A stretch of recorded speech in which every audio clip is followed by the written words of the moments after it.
Nick, we're talking about these Dallas Cowboys, and each episode we get to preview an NFL team that we believe can be a contender, kind of some highlights from the previous season, what to expect for 2024 as the regular season is just around the corner. And what we've liked to do here on Ride the Wave Media is bring on our compadres, those of us here on the network with their own podcasts, so we can share and promote and create content with each other. So to talk about the Dallas Cowboys, we have a Cowboys fan with us. We're joined now by Brenda Kradolfer, who you can find right here on Ride the Wave Media, the host of the Restored Wife podcast. She is a Laura Boyle certified relationship coach.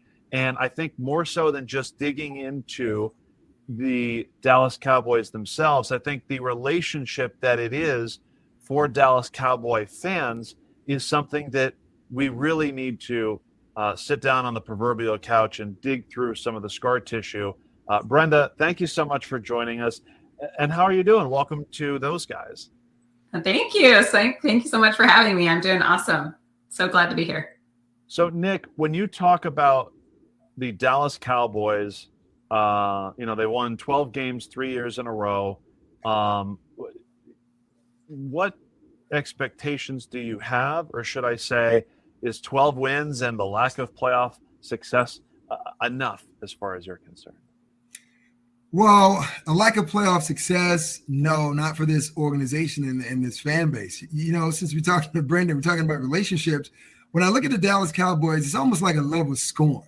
Like your lover goes out and cheats on you all the time. And to make up for it, they come back with these gifts. And these gifts are playoffs. These gifts are guys with hefty contracts. Look at what I've done for you. Meanwhile, you still walk away with the same level of disappointment several months later because they're going to break your heart. And it's unfortunate because I don't really blame the players. And Brenda, you tell me, I don't really blame the players. See, I blame management. See, the management is not doing a great job as far as getting a bunch of players. And Alex, you mentioned this, so I'll bring it up. Jerry could have gotten this deal done earlier before Justin Jefferson's, but guess what? He's Jerry Jones, and he's been known to be a very stubborn negotiator. So he put himself in this tough situation because CeeDee got his money. What about Micah? What about Dak? I mean, no Dak, you were in trouble. And you may be holding out for Shedeur Sanders, but you're still going to be in trouble nonetheless. Brenda, can you talk about a relationship where a fan may give and give and give their time, their money if they buy a new jersey, or just their mental capacity, and for a Dallas Cowboys team that has virtually given them nothing in return? It's been 30 years almost, 1995, since the Cowboys were last in a Super Bowl. Yeah, and they have loyal fans. They've got a loyal fan base that have just stuck around, right? And they're holding out. I'm yeah. I just when one-sided relationship gives, I don't know if there's anything to expect in return. Kind of navigating, giving what's really unconditional love and support for a football team. Does that compare to kind of a relationship in a way?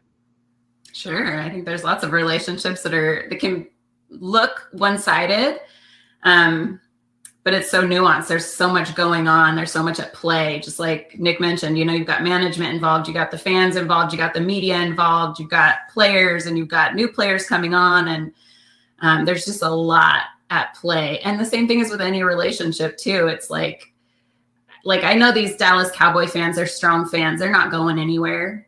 They're going to be there for the next 30 years too. And really just, they're not going anywhere, but what are the Cowboys going to do to really give back at this point? And it sounds like they're on their way potentially. See, there's that word again. See, potential.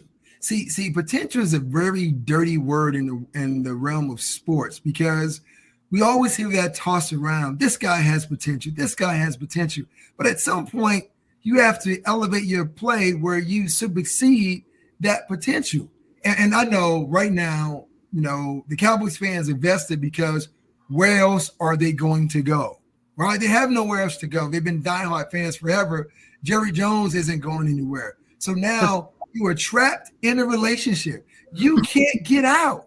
I mean, it's like the Cowboys fans live in a glass house. And if you drive by and you look at them, they scratches all over the glass because they're trying to get out, but they can't.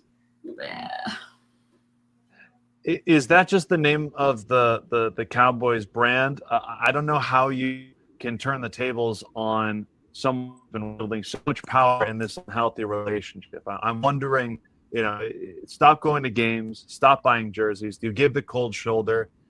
Is there a better way of trying to talk and work through issues together? You watch the games and you lower the bar a little bit. How do you provide some self-care when maybe you're not getting that from your partner? In this case, the Dallas Cowboys.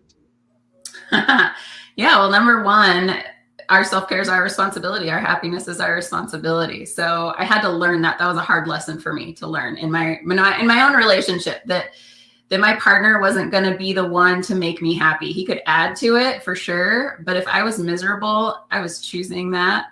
And so yeah, I don't know if there's, you got to take care of number one first. And I don't mean that in a selfish way. I mean that in a make sure you're good, right? And I don't think any of these fans are gonna, do anything crazy when their team isn't doing so hot. But I don't think they're going anywhere either. I think they're really just dedicated, and I think it's part of that culture too, that Texas pride. And I'm not even from Texas, and I was just telling Alex earlier, I'm a fan because growing up, my family were just literal cowboys. They were farmers, they were ranchers, they had cattle, they rode horses. And so they just gravitated towards the team. And so, I just followed along, and that's how I became a fan in my younger years of the Dallas Cowboys.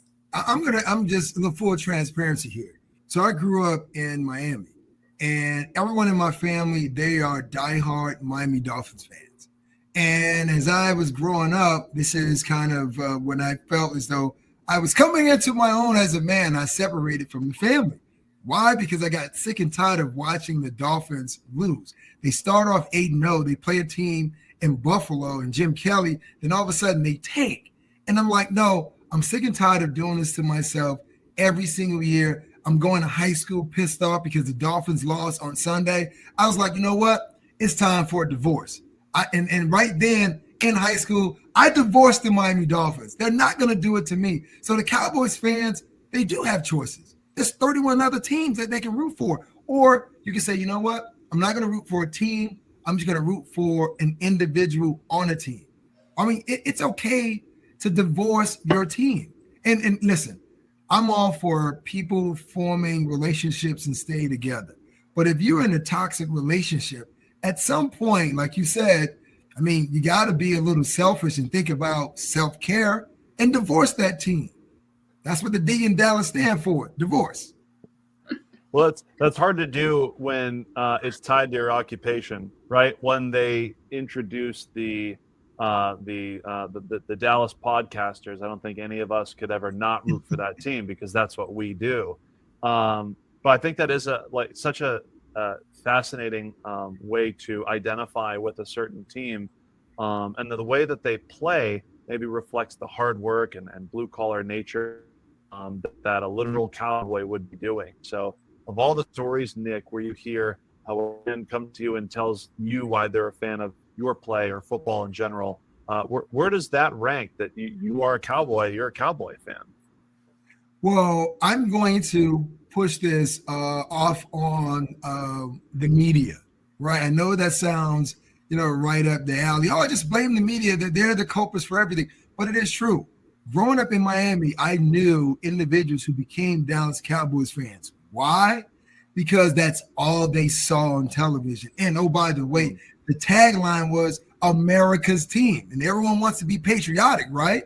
You see me wearing kind of red, white, and blue now. So kids wanted to be patriotic. The star on the helmet, Tom Landry, right? All those guys, Emmitt Smith, Troy Aikman. So they became Dallas Cowboys fans. And this is why it's a little difficult for the Cowboys fans to break away from it, because it's the brand. You buy into a brand. This is why fandom is so real.